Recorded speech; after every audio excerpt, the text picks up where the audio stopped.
الحمد لله رب العالمين والصلاة والسلام على خاتم الأنبياء والمرسلين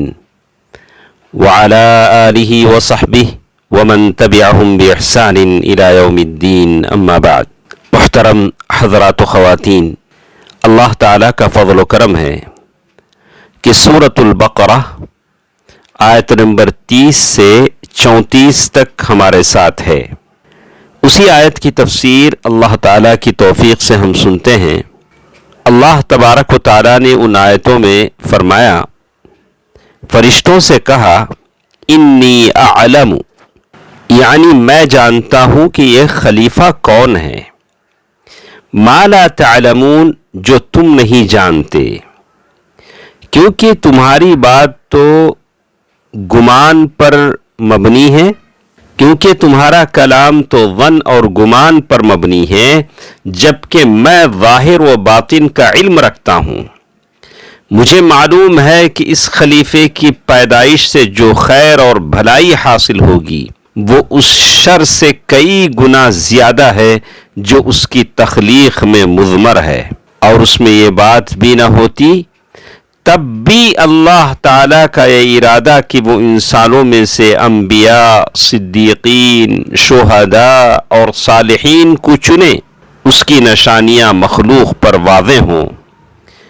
اور اس سے عبودیت کی وہ کیفیتیں حاصل ہوں جو اس خلیفے کی تخلیق کے بغیر حاصل نہیں ہو سکتی تھی، جیسے جہاد وغیرہ ہے، اور امتحان اور آزمائش کے ذریعے سے خیر و شر کی وہ قوتیں ظاہر ہوں جو مکلفین کی فطرت میں پوشیدہ ہیں، اور اللہ تعالیٰ کے دشمنوں، دوستوں، اس کے خلاف جنگ لڑنے والوں اور اللہ تعالیٰ کی جماعت کے درمیان فرق ہو، اور ابلیس کا وہ شر ظاہر ہو جو اس کی فطرت میں پوشیدہ ہے اور جس سے وہ متصف ہے۔ تو آدم علیہ السلام کی پیدائش میں یہ حکمتیں ہی اتنی عظیم ہیں کہ ان میں سے چند ایک بھی اس کی تخلیق کے لیے کافی ہے۔ پھر چونکہ فرشتوں کی بات میں ان کے اس خیال کی طرف اشارہ ہے کہ انہیں اس خلیفے پر فضیلت حاصل ہے، اس لیے اللہ تعالی نے ارادہ فرمایا کہ وہ فرشتوں پر آدم کی فضیلت کو واضح کر دے، تاکہ اس کے ذریعے سے وہ آدم کی فضیلت اور اللہ تعالیٰ کے کمال حکمت اور اس کے علم کو جان لیں۔ پس اللہ تعالیٰ نے فرمایا وَعَلَّمَ آدَمَ الْأَسْمَاءَ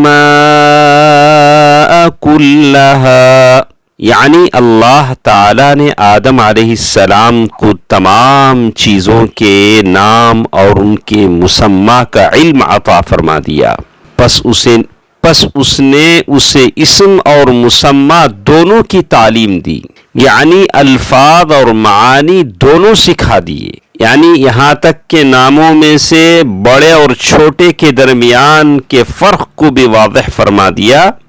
مثلا قصعہ پیالے کو کہتے ہیں اور قصیعہ چھوٹا سا پیالہ ہے۔ پھر اللہ تبارک و تعالیٰ نے فرمایا ثم عرضهم، پھر ان مسمیات کو پیش کیا علی الملائکہ، فرشتوں پر، یعنی فرشتوں کو آزمانے کے لیے کہ آیا یہ ان مسمیات کو پہچانتے ہیں یا نہیں، اور فرمایا فقال انبئونی باسماء ہؤلاء ان کنتم صادقین، اگر تم سچے ہو، اگر تم اپنے اس دعوے اور گمان میں سچے ہو کہ تم اس خلیفے سے افضل ہو تو مجھے ان چیزوں کے نام بتاؤ۔ فرشتوں نے کہا قالوا سبحانک، فرشتوں نے جواب دیا کہ ہم نے تجھ پر جو اعتراف کیا تھا اور تیرے حکم کی مخالفت کا ارتکاب کر بیٹھے اس سے تجھے منزہ اور پاک تسلیم کرتے ہیں۔ لا علم لنا، یعنی ہمیں کسی بھی پہلو سے کوئی علم نہیں، الا ما علمتنا، سوائے اس علم کے جو تو نے اپنے فضل و کرم سے ہمیں عطا کیا ہے۔ انک انت العلیم الحکیم۔ العلیم اس ذات کو کہا جاتا ہے جس نے اپنے علم کے ذریعے سے ہر چیز کو گھیرے رکھا ہو، اس کے علم سے کوئی چیز باہر نہ ہو، آسمانوں اور زمین میں کوئی ذرہ بھر چیز بھی اس سے پوشیدہ نہ ہو، اس ذرے سے بڑی یا اس سے چھوٹی کوئی چیز بھی اس سے چھپی ہوئی نہ ہو، اس کے علم سے کوئی چیز باہر نہ ہو، آسمانوں اور زمین میں کوئی ذرہ بھر چیز بھی اس سے پوشیدہ نہ ہو، اس ذرے سے بڑی یا اس سے چھوٹی کوئی چیز بھی اس سے چھپی ہوئی نہ ہو۔ الحکیم اس ذات کو کہا جاتا ہے جو کامل حکمت کی مالک ہو، کوئی مخلوق اس کی حکمت سے باہر نہ ہو اور کوئی معمور اس حکمت سے علیحدہ نہ ہو۔ بس اللہ تعالیٰ نے کوئی چیز ایسی پیدا نہیں کی جس میں کوئی حکمت نہ ہو، اور نہ کوئی ایسا حکم دیا ہے جو حکمت سے خالی ہو۔ حکمت سے مراد ہے کسی چیز کو اس کے اس مقام پر رکھنا جو اس کے لائق ہو۔ فرشتوں نے اللہ تعالیٰ کی حکمت اور علم کا اقرار اور اعتراف کیا اور اس بات کو بھی تسلیم کیا کہ وہ ایک ادنا سی چیز کی معرفت سے قاصر تھے۔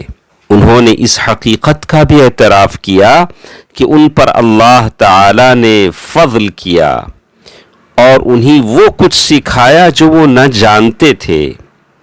بس اس وقت اللہ تعالیٰ نے فرمایا، یا آدم انبئہم باسمائہم، اے آدم